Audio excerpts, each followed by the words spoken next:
तिलक चढ़ाई पापा घर चली आइले। अरे आंगना में बैठे मनवा मारी रे ललनवा। अरे आंगना में बैठे मनवा मारी रे ललनवा। एतना दहेज बेटी तोहरा के दिहनी। अरे मुखहु ना बोलले दामाद रे ललनवा। अरे मुखहु ना बोलले दामाद रे ललनवा। घड़िया में दिहल अंगूठिया हो पापा।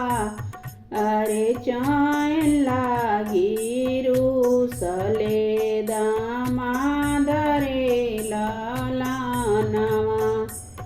अरे चैन लागी रूसले दामाद रे ललनवा।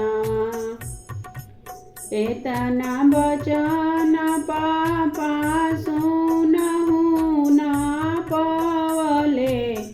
अरे चली भैले सोनारा दुकान रे ललनवा।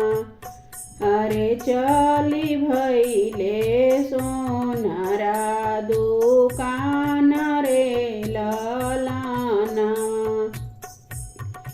कंचन सोनवा के चैनवा बनवले। अरे दिहले दामाद जी के हाथ रे ललनवा। अरे दिहले दामाद जी के हाथ रे ललनवा। जब हो कवन दुल्हा चैना की देखले।